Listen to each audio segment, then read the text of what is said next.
Hi, I wanted to talk about my birth control options. My partner and I are trying to avoid pregnancy, but I've seen a lot online saying birth control can mess up your hormones or cause long-term problems. Hey, I'm really glad you came in. That's a very common concern. We can walk you through how birth control works and what the research actually shows.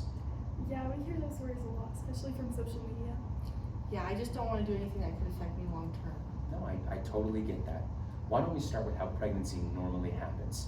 During your menstrual cycle, your brain releases hormones, things like GnRH, FSH, and LH, that lead to ovulation when your ovary releases an egg. And if the sperm meets the egg in the fallopian tube, fertilization can happen, which can lead to pregnancy. Okay, that makes sense. Yeah. Most hormonal birth control methods work by stopping that ovulation period. They give your body steady levels of estrogen and or progesterone, which signals your brains to stop releasing those other hormones. So essentially, no ovulation means there's no egg available for the sperm to fertilize. So it kind of pauses my cycle? Exactly. And there are two other ways it helps prevent pregnancy. First, it thickens cervical mucus, which makes it much harder for the sperm to reach the egg. And second, it thins out your uterine lining, making it less likely for the actual implantation to occur. That sounds pretty effective, but I have heard that it can make you infertile later. That's one of the biggest myths we hear. Research shows that fertility returns to normal shortly after stopping birth control for most women. It does not cause permanent infertility. Okay, that's reassuring. What are the other options besides just the pill? There are quite a few, like the pill, which is daily, the patch, which is weekly, or the vaginal ring, which is monthly. There's also longer term options, things like hormonal IUDs, which can be from 3 to 8 years. There's implants, which are about 3 years, and there's even a non-hormonal copper IUD. So which ones are the most effective?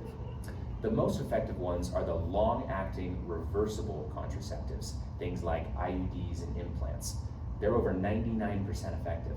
Mostly because you don't have to remember to take them every day, which reduces user error. Oh, that's good, because I'm not great at remembering things like that.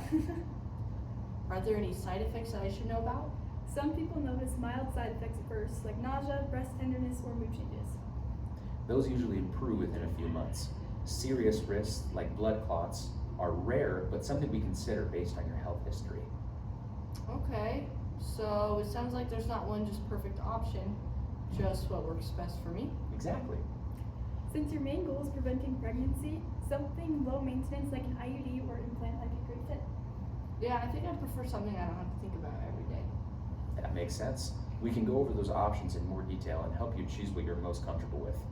There's also been a lot of research on this recently. For example, B. Winner talked about how IUDs and implants are the most effective reversible methods due to minimal user error.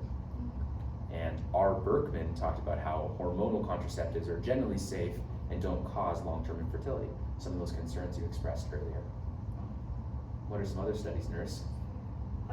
Contraceptive technology explains that mechanisms like ovulation suppression, cervical mucus thickening, endometrial changes, and effectiveness. If you want, we can send you some more research as well.